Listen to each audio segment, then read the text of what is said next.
হ্যাঁ, ওয়াকফের পড়াটা হচ্ছে একেবারে সহজ। সহজ বলতে আমি যখন ক্লাস করেছিলাম শুরুতে বলেছিলাম যে এটা থামতে হলে কিরকম হবে, সাকিন হয়ে যাবে। দো জবরের উপরে থামলে আলিফ মাদ্দা হয়ে যায়। আর দো জের এবং দো পেশের উপরে থামলে সেটা সাকিনে পরিবর্তন হয়ে যায়। বুঝতে পারলেন? সেটাই এই ওয়াকফের পড়াটা আজকে পড়ানো হবে। দেখুন, লেকচার নম্বর 17, ওয়াকফ ও সাক্তার বিবরণ। সাক্তা বলতে সাক্তা নিচে বুঝে দেবো ইনশাল্লাহ কি জিনিসটা। সাক্তা উপরে আমি বলে দিই। সাক্তা হচ্ছে দমটা না ছেড়ে শব্দের আওয়াজটা বন্ধ করে দ্বিতীয় শব্দ ধরাটাকে বলে সাক্তা। ওটা আমি দেখে দিচ্ছি, এখন অতটা বুঝার প্রয়োজন নাই, নিচে দেখালে বুঝতে পারবেন। হ্যাঁ, এখন আমরা বুঝবো ওয়াকফের নিয়মটা। দেখুন, ওয়াকফ কাকে বলে? ওয়াকফের পরিচয়। ওয়াকফ শব্দের অর্থ কি? থামা, দাঁড়ানো, হ্যাঁ, দাঁড়ি, ফুল স্টপ। বুঝতে পারলেন? তাজবিদের পরিভাষায় ওয়াকফ অর্থ কোনো শব্দের শেষে অক্ষরকে সাকিন করে থামা। কোনো অক্ষরের শেষে সাকিন করে থামাকে ওয়াকফ বলে। সাকিন করে হোক বা যেই হালতে থাকবে, দো জবর থাকলে আলিফ মাদ্দা হবে। এটাই হচ্ছে কায়দা। দেখুন, ওয়াকফের প্রকারভেদ। ওয়াকফে লাজিম, এর এমন ওয়াকফ যেখানে থামা আবশ্যক। ওয়াকফে লাজিম কি? যেখানে থাকে না, থামা আবশ্যক, থামতেই হবে। না থামলে অনেক সময় অর্থ বিনষ্ট হওয়ার আশঙ্কা হয়। তার চিহ্ন হলো মিম। তার চিহ্ন কি? মিম। এখানে মিম থাকলে শেষে লেখা থাকবে, কোরআনে দেখবেন ওয়াকফে লাজিম, ওয়াও কফ ফা, লাজিম লেখা থাকবে, কোরআনে লেখা থাকবে লাম আলিফ জামিম। বুঝতে পারছেন? ওয়াকফে লাজিম। এই ওয়াকফে লাজিমে কি? সবসময় থামতে হবে। মিম যেখানে থাকবে, আয়াতের উপরে হোক বা আয়াতের মাঝে লেখা থাকুক বা, বুঝতে পারলেন? এবার দেখুন, তার চিহ্ন হলো মিম। এর উপরে থেমে পর থেকে শুরু করবে এবং পুনরাবৃত্তি করবে না। পুনরাবৃত্তি বলতে কি? ধরুন আমি আলাইহিতে ছাড়লাম, আবার এখান থেকে আল্লাই ইয়াকদিরু আলাইহি আহাদ, এই আগে থেকে আর ধরবো না। যদি আমি আলাইহে ছাড়ি তাহলে আমি ধরবো কোথা থেকে? আহাদ থেকে ধরবো। একে বলে পুনরাবৃত্তি, মানে আগে পুনরায় ঘুরিয়ে পড়বো না। তাহলে এটা কেমন পড়বো? আয়াহসাবু আল্লাই ইয়াকদিরু আলাইহি আহাদ। আহাদুন ছিল, অফ করলে হ্যাঁ সাকিন হয়ে যাবে। বুঝতে পারলেন? ওয়াকফের পড়া আজকে আশা করি আপনাদের বুঝতে কষ্ট হবে না, কেন আগে ওয়াকফের বিষয় নিয়ে অনেক বলা হয়েছে। বুঝতে পারছেন? আমার কথা শোনা যাচ্ছে তো? জি, শোনা যাচ্ছে। আচ্ছা, কি হয়ে গেল? একটু এক সেকেন্ড। দেখুন, আমি যদি এই আয়াতের মাঝে কোথাও দাঁড়াই, আমি যদি আয়াতের মাঝে এখানে দাঁড়াই, কিভাবে দাঁড়াবো? ধরুন লম্বা আয়াত, এটা লম্বা আয়াত তো, অনেক লম্বা, তাই তো? এটা তো আমার একদমে পড়া তো সম্ভব নয়। এই জন্য আমাকে কি করতে হবে? মাঝে দাঁড়াতে হবে। ধরুন আমি এইখানে দাঁড়াবো, ঠিক আছে? তাহলে এইখানে দাঁড়ালে আমি কিভাবে পড়বো? আয়াহসাবু আল্লাই ইয়াকদির, ইয়াকদির বা ইয়াকদর, বা এভাবে নয়, আমি বুঝার ক্ষেত্রে বলছি। ধরুন লম্বা আয়াত আছে, আমার দম শেষ হয়ে যাচ্ছে, কিভাবে পড়বো? আয়াহসাবু আল্লাই ইয়াকদির আলাইহি, এখানে ছাড়লাম। আবার পুনরাবৃত্তি, মানে ঘুরিয়ে ধরবো কোথা থেকে? আল্লাই ইয়াকদির আলাইহি আহাদ, এখানে পুরোটাই শেষ করে দেব, এই আহাদে শেষ করবে। এবার এখানে মিম দেওয়া রয়েছে, আর আমি পুনরায় আলাইহি আহাদুন থেকে পরের আয়াত আর জুড়াবো না, এইখানেই শেষ। একটা জিনিস খেয়াল রাখবেন, যে এইখানে যে আয়াতের চিহ্নটা দেওয়া রয়েছে, আয়াতের চিহ্ন দেওয়া মানে দাঁড়াতে পারেন, কোনো অসুবিধা নেই। চলুন নিচে দেখি। ওয়াকফে মুতলাক, এখানে থামা উচিত, তার চিহ্ন ত, তার চিহ্ন ত। তো ধরুন এখানে এই যে আয়াতের উপরে ত লেখা রয়েছে, এখানে থামা উচিত, থামাতে পারেন। এর উপর থেমে পর থেকে শুরু করবে এবং পুনরাবৃত্তি করবে না, মানে ঘুরিয়ে আগে থেকে আর পড়বো না। যেমন ইয়াকা না'বুদু ওয়া ইয়াকা নাস্তাঈন। অনেক সময় কি হয়? নামাজের মধ্যে যে অনেক অনেক ইমাম সাহেব কি পড়ে, সূরা ফাতিহার সঙ্গে জুড়িয়ে পড়ে আলহামদুলিল্লাহি রাব্বিল আলামিন আর রহমানির রহিম মালিকি ইয়াউমিদ্দিন ইয়াকা না'বুদু ওয়া ইয়াকা নাস্তাঈন ইহদিনাস, এই যে এই ইয়াকা না'বুদু ওয়া ইয়াকা নাস্তাঈন বলে ছাড়া হয়নি, তারপরে নুন একেবারে জুড়ে যাচ্ছে তারপরের আয়াতের সঙ্গে, এটা না করাটাই ভালো। বুঝতে পারলেন? এখানে থামতে বলা হয়েছে। বুঝতে পারছেন? তাহলে কেমন পড়বো? إياك نعبد وإياك نستعين। বুঝতে পারলেন? এখানে ছেড়ে দেবো। এটা হলো কি ওয়াকফে মুতলাক। ওয়াকফে মুতলাক। এর নাম হলো ওয়াকফে মুতলাক। ত দিয়ে ওয়াকফ। এরপরে দেখুন ওয়াকফে জাইম জাইজ, সরি ওয়াকফে জাইজ, ওয়াকফে জাইজ। এখানে থামা না থামা উভয়টি জাইজ। আপনি থামতে পারেন, নাও থামতে পারেন। তার চিহ্ন কি? জিম। তার চিহ্ন হলো জিম। এর উপর থেমে গেলে পর থেকে শুরু করবে। যদি আমি এখানে আম্মা ইয়াতাসাআলুন, আমি এখানে ছেড়ে দিলাম, তারপর থেকে ধরবো আনিন নাবাইল আযীম। আর যদি জুড়িয়ে পড়ি আম্মা ইয়াতাসাআলুনা আনিন নাবাইল আযীম, উভয়টা জায়েজ আছে। বুঝতে পারলেন? বুঝা যাচ্ছে ওয়াকফের বিষয়টা? জি, বুঝেছি। জি। এই নামগুলো যদি আপনাদের মনে না থাকে কোনো অসুবিধা নাই। আপনারা শুধু এটাই বুঝলে হবে যে এই জিমের উপর থামতে পারি আর জুড়িয়েও নৌকা। পড়তে পারি। বলুন। কিছু বলছেন? না, না কিছু বলিনি। আচ্ছা ঠিক আছে। এরপরে দেখুন ওয়াকফে মুজাওয়াজ, মুজাওয়াজ, ওয়াকফে মুজাওয়াজ। এখানে থামা তো জায়েজ, কিন্তু না থামা উত্তম। থামা জায়েজ আছে, থামতে পারেন, না থামা উত্তম। এর চিহ্ন যা। এই চিহ্ন যদি আয়াতের মধ্যখানে হয়, এই আয়াতের মাঝখানে যদি থাকে, আয়াত আছে আয়াতের মাঝখানে আছে, উপরে নয় মাঝখানে আছে, তবে এর উপর থামলে পুনরাবৃত্তি করা জরুরি, মানে ঘুরিয়ে পড়া জরুরি, ঘুরিয়ে পড়তে হবে। আর তা আয়াতের উপরে হলে এর উপর থামলে পুনরাবৃত্তি করবে না। যদি এই জাটা কার উপরে থাকতো, এই যে গোল চিহ্ন যে আয়াত রয়েছে, এই আয়াতের উপরে যদি এখানে যা থাকতো, তাহলে আপনি যদি দাঁড়িয়ে যান আর ঘুরিয়ে পড়ার দরকার নেই। আর এটা যদি আয়াতের মাঝখানে থাকে আপনি ঘুরিয়ে পড়বেন। এখানে কি বলছে? এখানে এখানে একটু বোঝা যায়নি। এখানে ওয়াও আছে, হ্যাঁ এখানে ওয়াও আছে, ওয়াও জবর ওয়া।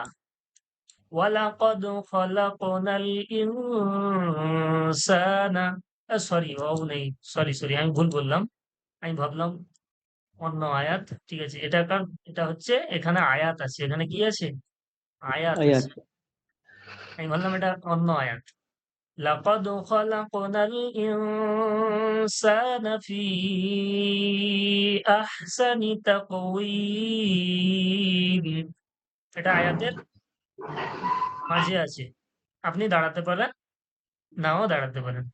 এখানে থামা জায়েজ, কিন্তু না থামা উত্তম। এখানে থামা তো জায়েজ আছে, কিন্তু থামতে পারেন, কিন্তু না থামা উত্তম। আপনার যদি দম বেশি না থাকে আপনি থামিয়ে যান। এই চিহ্ন যা, এই চিহ্ন যদি আয়াতের মধ্যখানে হয় তবে এর উপর থামলে পুনরাবৃত্তি করা জরুরি। আর তা আয়াতের উপরে হলে এর উপর থামলে পুনরাবৃত্তি করবে না। এটাই, এটা সূরা ৩ ও ৩ ও জৈতুনে আছে। আমি ভেবেছিলাম অন্য আয়াত, আমি পরেরটা খেয়াল করিনি পরে কি লেখা রয়েছে। ওয়ালাকাদ খালাকনাল ইনসানা ফি সুলালাতিন, এগুলো অনেক আয়াত আছে। বুঝতে পারছেন? এইজন্য আমি ভাবলাম অন্য। ঠিক আছে, ছাড়ুন। এখানে কেমন পড়বো? লাকাদ খালাকনাল ইনসানা ফি আহসানি তাকওয়িম। আমি যদি এই ইনসানের উপরে ছাড়ি, এখানে যদি আমি ওয়াকফ করি তাহলে কেমন ওয়াকফ করব? ওয়ালাকাদ খালাকনাল ইনসান, আবার এখান থেকে ধরব খলাকাল ইনসানা ফি আহসানি তাকওয়িম।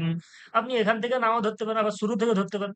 ওয়ালাকাদ খালাকনাল ইনসানা ফি আহসানি তাকওয়িম। বুঝতে পারছেন?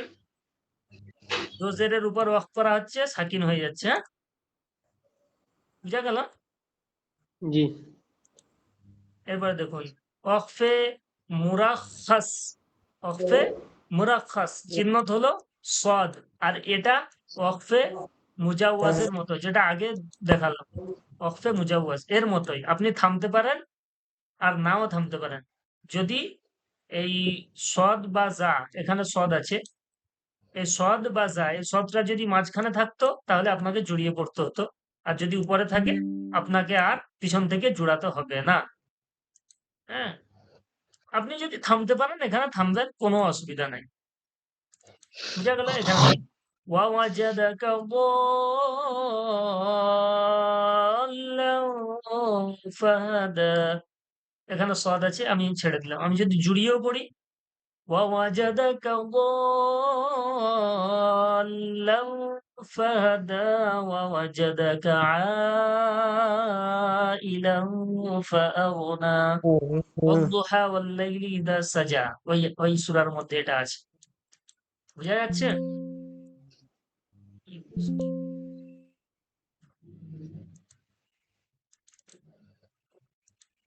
এবার দেখি এর পরেরটা কি রয়েছে, সাক্তার বিবরণ। সাক্তা কি বলতে, কোরআনুল কারীম তেলাওয়াত করার সময় শ্বাস বাকি রেখে উচ্চারিত স্বর কিছুক্ষণের জন্য বন্ধ রেখে পুনরায় ওই স্বরের, মানে ওই যে শ্বাস যে ধরা রয়েছে ওই স্বরের মাধ্যমে পরবর্তী শব্দ বা অক্ষর পাঠ করাকে সাক্তা বলে। যেমন কেমন দেখুন,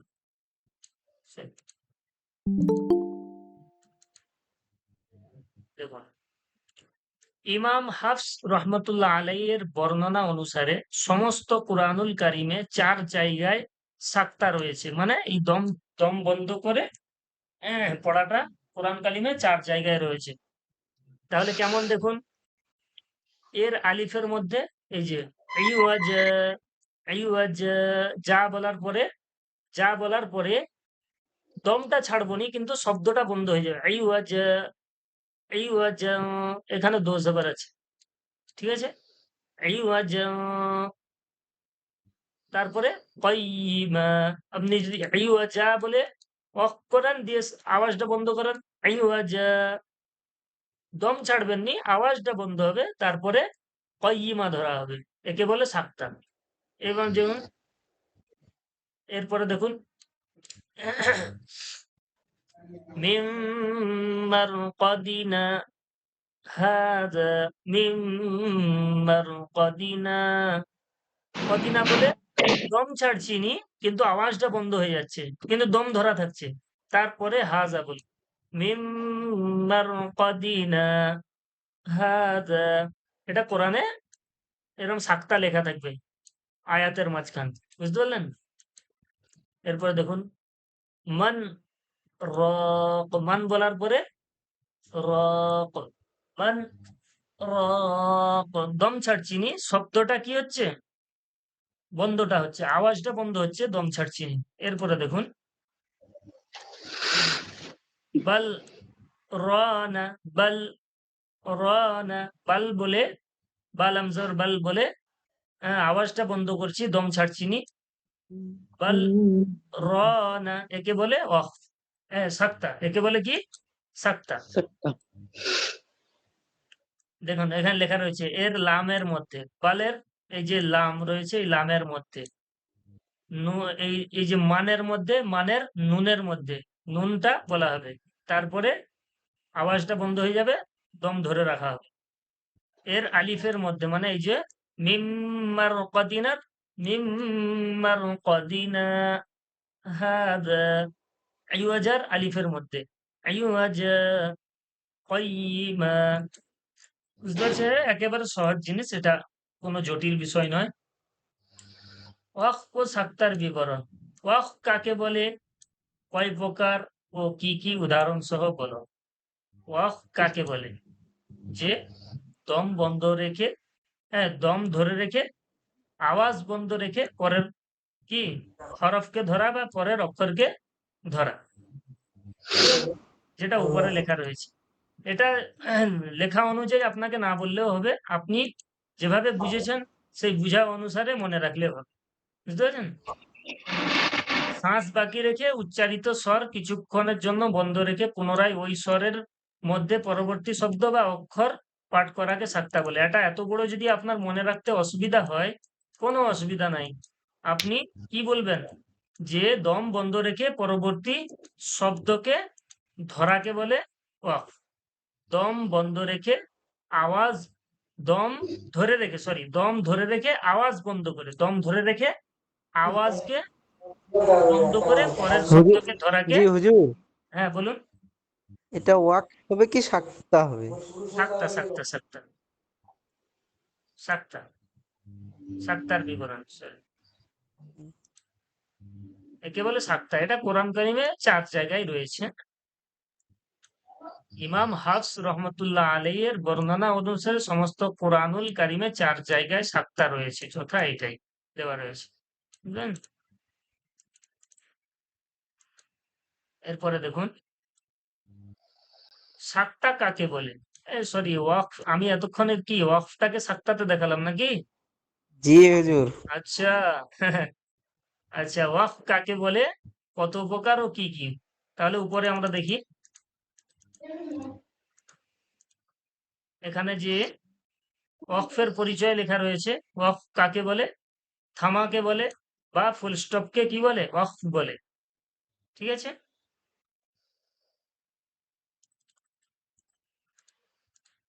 তারপরে কি বলছে, কত প্রকার ও কি কি। এটা আপনার মনে না থাকলে কোনো অসুবিধা নেই, বুঝে নিলেই হলো। কত প্রকার হিসাব করুন। এক প্রকার ওয়াকফে লাজিম, ওয়াকফে লাজিম এক প্রকার।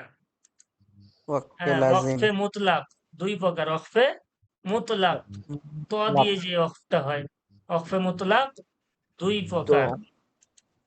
তারপরে ওয়াকফে জাইজ, ওয়াকফে দিয়ে জাইজ 3 প্রকার। জিম দিয়ে হ্যাঁ, ওয়াকফে মুজাওয়াজ 4 প্রকার। ওয়াকফে ইয়া দিয়ে মুজাওয়াজ 4 প্রকার।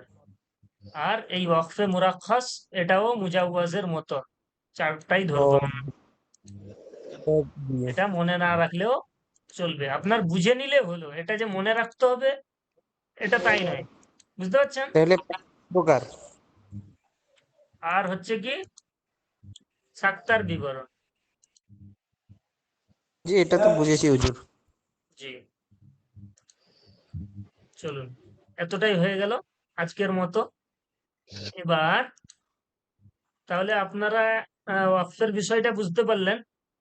আর জি, আজকে আলহামদুলিল্লাহ। আমরা একটু পিছনের পড়াটা হালকা রিভাইজ করে নেবো, হ্যাঁ? রিভাইজ বলতে এটা তো 29টি হরফ, এটা দেখার কিছু নয়। আরবি 29টি হরফ, এটাও নয়। আরবি 29টি হরফ, এটাও নয়। হারাকাত সমূহ, হ্যাঁ, বুঝতে পারলেন? মাখরাজ, এটাও দেখবো না। হরকত দিয়ে 24 হরফ, এটাও নয়। উচ্চারণের পার্থক্য মোটা পাতলা, এটা নয়। আরবি হরফের রূপরেখা, মুরাক্কাব ও যুক্তাবর্ণ। আমরা দেখবো মাদের হরফ থেকে। মাদের হরফ কয়টি? 10 না, হরফ, মাদের হরফ কয়টি? 9 3টি। 3টি। 3টি। আলিফ মাদ্দা, মাদ্দা, ওয়াও ইয়া মাদ্দা, মাদ্দা, ইয়া মাদ্দা। ইয়া মাদ্দা। তাহলে একটু আলোচনা করে নিই, আলিফ মাদ্দা কাকে বলে।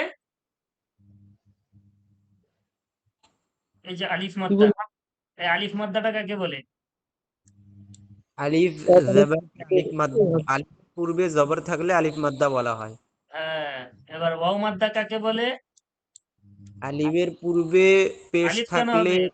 ওয়াও, ওয়াও, ওয়ার পূর্বে পেশ থাকলে তাকে ওয়া মাদ্দা বলা হয়। শুধু আর ওয়াওয়ের পূর্বে থাকলে কি করে হবে? ওয়াও সাকিন বলতে হবে তো। ও ও জি, ওয়াও সাকিনের পূর্বে পেশ থাকলে ওয়া মাদ্দা বলা হয়। ইয়ার ইয়া সাকিনের পূর্বে যে ইয়া সাকিনের নিচে জের থাকলে তাকে ইয়া নিচে কেন? মাদ্দা বলা আমি হয়। আমি নিচে দিয়ে দিয়েছি বলে নিচে বললেন? জি না, পূর্বে বললে ওটার মতো উপরে হয়ে যাচ্ছে, তাই আমি নিচে বললাম। হ্যাঁ, ওটা পূর্বে বলতে হবে। ইয়া ও সাকিনের পূ- পূর্বে। নিচে জের থাকলে তাকে ইয়া মাদ্দা বলা হয়। হ্যাঁ, নিচে বলার দরকার নেই, জের সবসময় নিচে থাকে। ইয়া সাকিনের পূর্বে জের থাকলে ইয়া মাদ্দা হয়। ওয়াও সাকিনের পূর্বে পেশ থাকলে, তাহলে আপনি যখন বলছেন ইয়া সাকিনের পূর্বে নিচে জের থাকলে, তাহলে আপনাকে এখানেও বলতে হবে ওয়াও সাকিনের পূর্বে উপরে পেশ থাকলে। বুঝতে পারছেন? এটা তো, আচ্ছা আচ্ছা। এটা আর বললে হবে না। শুধু এটাই বললে হবে ইয়া সাকিনের পূর্বে জের থাকলে ইয়া মাদ্দা, ওয়াও সাকিনের পূর্বে পেশ থাকলে ওয়াও মাদ্দা, আর আলিফের পূর্বে কি থাকলে? জাবার। জবর থাকলে আলিফ মাদ্দা। বুঝা গেল? এবার আমরা এই আলিফ মাদ্দা, ওয়াও মাদ্দা, ইয়া মাদ্দা থেকে কয়টা মাদ বার করতে পারবো? আলিফ মাদ্দা থেকে 3টা। হ্যাঁ, কি কি মাদ্দা এবার বলো? মাদ্দে লিন, আর মাদ্দে বদল, আর একটি আছে মাদ্দে হরফ কি। এতগুলো বলার প্রয়োজন নাই। এইভাবে মাদ্দে লিন, মাদ্দে বদল এগুলো না বললেও চলবে। আপনি শুধু বলবেন কি আলিফ মাদ্দা, ওয়াও মাদ্দা, ইয়া মাদ্দা থেকে কি আছে? 3টে মাদ্দা আছে। কি আছে? হ্যাঁ, মাদ্দে মুত্তাসিল, হ্যাঁ, মাদ্দে মাদ্দে মুনফাসিল, মাদ্দে লাজিম। বুঝতে পারলেন? মুনফাসিল। জি হ্যাঁ। আর এটা তো মাদ্দার ক্ষেত্রে। আর যখন আসবে লিনের পড়া, লিনের ক্ষেত্রে ওয়াও লিন এবং ইয়া লিন থেকে সেটা আর আলাদা আছে। বুঝতে পারলেন? তাহলে মাদ্দের হরফে মাদ্দের কয়টি না, এই যখন দেখুন, বলবে। আলিফ মাদ্দা, ও মাদ্দা, ইয়া মাদ্দা, 3টে মাদ্দা, ঠিক আছে? জি তাহলে যখন আপনাকে বলবে মাদ্দে মুত্তাসিল কটা, কাকে বলে বলুন, মাদ্দে মুনফাসিল কাকে বলে বলুন, এবং মাদ্দে লাজিম কাকে বলে বলুন, তাহলে আপনার জি কি বলবেন? উত্তর তো দিতে হবে। মাদ্দে মুত্তাসিল কি হয়? এই মাদের চিহ্ন থাকবে হরুফে মাদ্দার পরে, যখন এই আসল হামজা এসে যাবে তাহলে কি হয়ে জি যাবে? মাদ্দে মুত্তাসিল এসে যাবে। সেটা আলিফ মাদ্দার পরে হোক, ইয়া মাদ্দার পরে হোক, ওয়াও মাদ্দার পরে হোক, যে কোনো মাদ্দার পরে যখন এই চিহ্নটা থাকবে আর এই মোটা মাদের চিহ্ন থাকবে, তখন কি হয়ে যাবে? মাদ্দে মুত্তাসিল মুত্তাসিল। মুত্তাসিল। মুত্তাসিল 4 আলিফ টানতে হবে, তাই তো? জি এবার জি এই মাদ্দে মুত্তাসিল কেন হচ্ছে? হরুফে মাদ্দার পরে হামজা একই শব্দে আসলে মাত্রে মুত্তাসিল হয়, একই শব্দে আসলে এই অরিজিনাল হামজা থাকে। বুঝতে পারলেন? জি আর মাদ্দে মুনফাসিল যেটা ছোট মাদের চিহ্ন, সেই মাদ্দাটা কাকে বলে? মাদ্দে মুনফাসিল 3 আলিফ টানছে, আলিফ মাদ্দা, ওয়াও মাদ্দা, ইয়া মাদ্দার আলিফ পরে মাদ্দা ওয়া মাদ্দা ওয়া যখন মাদ্দা ওয়া হামজা হামজা দ্বিতীয় শব্দে আসে, তখন একে বলে কি? মাদ্দে মুনফাসিল। দ্বিতীয় শব্দে মুনফাসিল। আসলে মনে করবেন এই আলিফ দিয়ে হামজা থাকে, আলিফ দিয়ে কি থাকে? জবর হামজা। জের পেশ থাকে। আলিফ দিয়ে জবর জের পেশ থাকলে একে কি হামজা বলা হয়। আলিফের উপরে জবর জের পেশ আসলে হামজা হয়ে যায়। ওই জন্য কি বলছে যে অরিজিনাল আলিফ দিয়ে যে হামজাটা হয় এটা মাদ্দে মুনফাসিলের ক্ষেত্রে আসে। বুঝা যাচ্ছে? জি জি হ্যাঁ, আলিফ মাদ্দা, ইয়া মাদ্দা, ওয়াও মাদ্দার পরে যখন আলিফ দ্বিতীয় শব্দে আসবে, এই দ্বিতীয় শব্দ মানে এই আলিফ আসবে, দ্বিতীয় শব্দ মানে এই আলিফটাই আসবে। আর একই শব্দ মানে এই হামজাটা আসবে, এই হামজা দিয়ে এই হামজাটা আসবে। বুঝতে পারছেন? আলিফ জি মাদ্দা ইয়া মাদ্দা ওয়া মাদ্দার পরে যদি মানে আলিফ আসে তাহলে সেটা মাদ্দে মুনফাসিল। মুনফাসিল। হ্যাঁ, আর মুনফাসিল। আলিফ মাদ্দা ইয়া মাদ্দা ওয়া মাদ্দার পরে অরিজিনাল হামজা আসলে মাদ্দে মুত্তাসিল।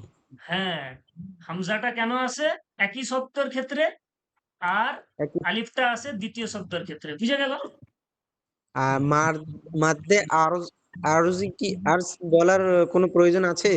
হ্যাঁ, মাদ্দে আরজি কাকে বলে? সেটা হচ্ছে কি, হরুফে মাদ্দার পরে ওয়াকফ করার ক্ষেত্রে সাকিন হলে, ওয়াকফ করলে, হরুফে মাদ্দার পরে ওয়াকফের সময় সাকিন হলে, ওয়াকফের ক্ষেত্রে সাকিন করলে, তাহলে কি হবে? মাদ্দে মাদ্দে আরজি। আরিজ হয়ে যাবে। বুঝতে পারলেন? এটা 3 আলিফ টানতে হবে। বুঝা গেল? আর হ্যাঁ। এবার দেখুন, এবার মাদ্দে লিন কাকে বলে? ওয়াউলিন ওয়াউলিন এবং ইয়ালিনের ইয়ালিন। পরে সকিন আসলে তাকে মাদ্দে লিন বলা হয়। হ্যাঁ, সেটা এক আলিফ টানা হয়। সেটা কি হয়? এক আলিফ টান। ওয়াও সাকিন বা ইয়া সাকিন বা সরি ওয়াউলিন কিংবা ইয়ালিনের পরে যখন ইয়ালিন ওয়াকফ করা হয়, ওয়াকফ করলে কি আছে? এক আলিফ, সাকিন হয়, সেটা এক আলিফ টানতে হবে। বুঝতে পারলে? তাকে মাদ্দে লিন বলা হয়। মাদ্দে লিন বলা হয়, সেটা এক আলিফ টানতে হবে। এবার মাদের বিষয়টা বোঝা গেল। জি জি, আলহামদুলিল্লাহ।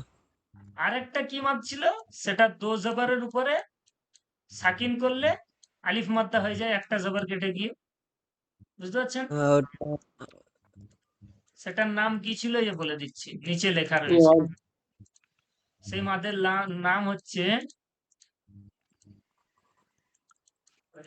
ইওয়াজ নাকি?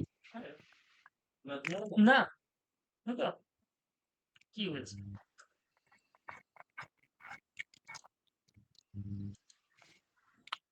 এরপরে দেখুন জজম ও কলকলা। কলকলার অক্ষর কয়টি ছিল? 5টা। 5টা। কি কি? কফ, হ্যাঁ, কফ তালাম, কফ, কফ কাপ ত, বালাম, কফ ত জিম, জিম দাল, বা ইয়া। জিম দাল। কফ ত হ্যাঁ, বা জিম দাল।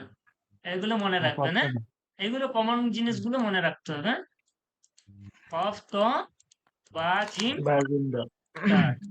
এই যে কলকলা, কফ ত বা জিম বা দাল। জিম দাল। কফতা বা জিম দাল। এই অক্ষরের উপরে যখন সাকিন আসবে কি করে পড়তে হবে? কলকলা করে পড়তে হবে। জি। এরপরে দেখো, আমি একটু অনুশীলনী গুলো একটু ধরি, হ্যাঁ? তাসদিদ ও ওয়াজিব গুন্না। ওয়াজিব গুন্না খেয়াল আছে? ওয়াজিব গুন্নার কয়টি অক্ষর? নুন ও মিম। নুন, মিম। নুন এবং নুন এবং মিম। নুন আর মিম। নুন গুন্না এবং মিম গুন্না। নুন গুন্না এবং মিম এবং মিম। গুন্না। আচ্ছা, আল্লাল্লাম কখন পুর কখন বারিক হয় খেয়াল আছে? জের হলে বারিক হয়, আর পেশ আর জবর হলে পুর হয়। জি, খুব সুন্দর। আল্লাল্লামের পূর্বে জবর আর পেশ হলে আল্লাল্লাম পুর, এবং আল্লাল্লামের পূর্বে জের হলে আল্লাল্লাম বারিক। বুঝা গেল?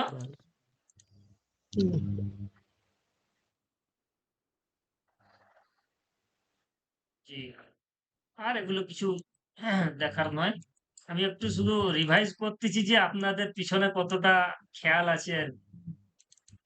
এই মাদের বিবরণে যেটা আমি এক্ষুনি আপনাদের বললাম, আলিফ মাদ্দা, ইয়া মাদ্দা, ও মাদ্দা থেকে মাদ্দে মুত্তাসিল, মাদ্দে মুনফাসিল, মাদ্দে লাজিম, আর হরফে মাদ্দার পরে যখন ওয়াকফ করা হয় মাদ্দে আরিজ, আর ওয়াউলিন এবং ইয়ালিনের পরে যখন ওয়াকফ করা হয় সেটা কি হয়? মাদ্দে লিন হয়ে যায়। বুঝা লিন। গেল? জি।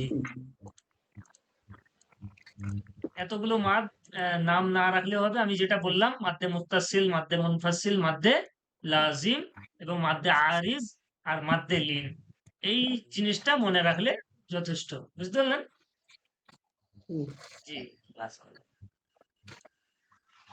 এরপরে দেখুন,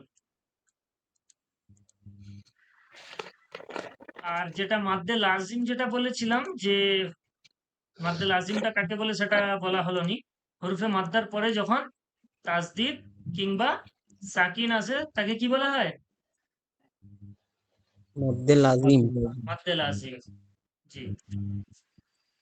তাহলে এই যে কফের মধ্যে মাদ্দে লাজিম কি রয়েছে? হরুফে মাদ্দার পরে সাকিন আছে। এইটা ভাঙলে কি থাকবে? সাকিন থেকে। কফের বানান কি? কফ আলিফ জবর ক, আর ফা সাকিন করলে কফ আলিফ ফা জবর কফ। তাহলে কি হয়ে যাবে? হরুফে মাদ্দার পরে সাকিন আছে কিনা? এই যে কফ আলিফ জবর ক আলিফ মাদ্দা, তারপরে কি সাকিন আছে, তাই তো? জি। জি। তাহলে এটা কি হয়ে যাবে? মাদ্দে লাজিম। তাহলে আশা করি এতটা আপনাদের পুরোপুরি বুঝে এসেছে।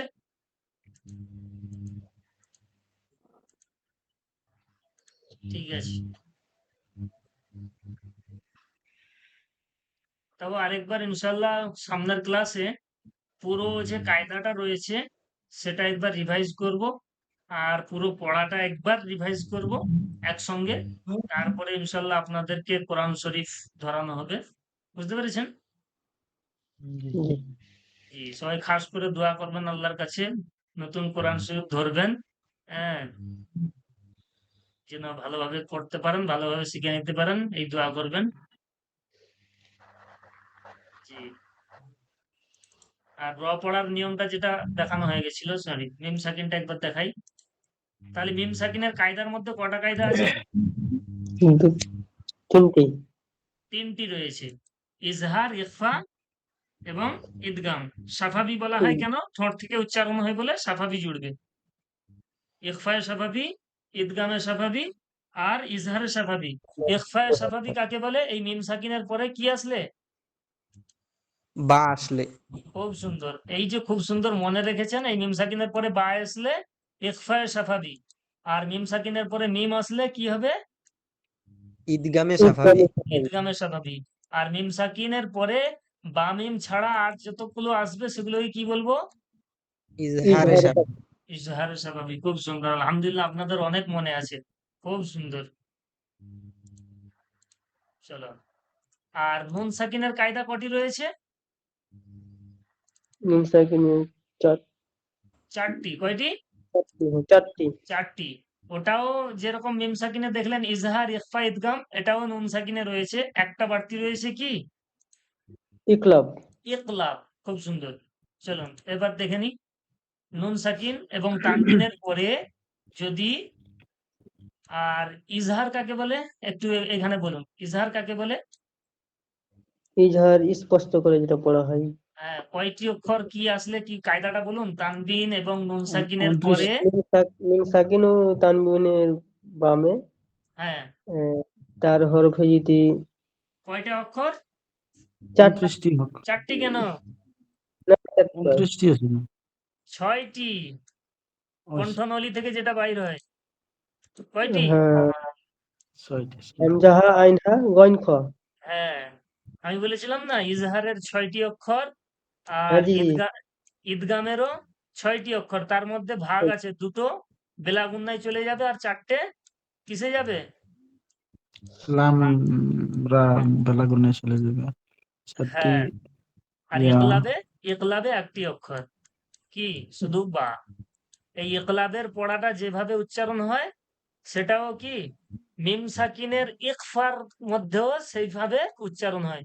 ইকফায়ে সাফাবি যেরকম আর ইকলাবও সেই রকম উচ্চারণ হয় একইভাবে, বুঝতে পারলেন? জি। তাহলে আমি একবার বলে দিই, ইকফা কাকে বলে? তানবিন এবং নুন সাকিনের পরে 15টি অক্ষরের মধ্যে যে কোনো একটি অক্ষর আসলে কি হবে? ইকফা করে পড়তে হবে। 15টি অক্ষর কি কি? তা, সা, জিম, দাল, জাল, জা, হ্যাঁ, সিন, শিন, সদ, জদ, ত, জ, ফা, কফ, কাফ। আর ইজহারের 6টি, হামজা, হা, আইন, হা, গইন, খ। গইন খ। আর ঈদগামে 6টি কি? ইয়ার মালুন। 6টি ইয়ার মালুন, ইয়ার ইয়া, মালুন। র, হ্যাঁ, মিম, লাম, ওয়াও, নুন। তার মধ্যে 4টি গুন্নার ক্ষেত্রে ইয়া, ওয়াও, মিম, নুন। ইউমিনে 4টি, আর 2টি লাম, র বিলা গুন্নার মধ্যে। বুঝা গেল? দেখুন, ইকলাব কাকে বলে? তানবিন এবং নুন সাকিনের পরে যদি কি আসে? বা আসে, বা। মিম দ্বারা পরিবর্তন করে পড়তে হয়। বুঝতে পারলেন? এই ইকলাবটা কি বুঝে এসেছে? জি। জি। এরপরে দেখুন, ঈদগাম অর্থ মিলানো, ইয়া, ওয়াও, মিম, নুন, লাম, র। বুঝতে পারছেন? ঈদগামে বা গুন্না মানে গুন্নাহর সহিত ইয়া, ওয়াও, মিম, নুন 4টি অক্ষর। ঈদগামে বেলা গুন্না, লাম, র কোন রকম গুন্না হয় না।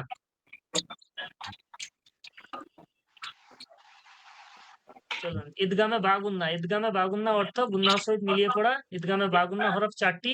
নুন সাকিন বা তানবিনের বামে ঈদগামে বা গুন্নাহর কোন হরফ আসিলে ওই হরফকে তাসদীদ দিয়ে গুন্নাহর সহিত মিলাতে হয়। যেমন মাই ইয়াকুলু, হ্যাঁ, আল্লাহ ইয়াকদির। বুঝা গেল এটা? আর বেশি কিছু দেখানোর নেই।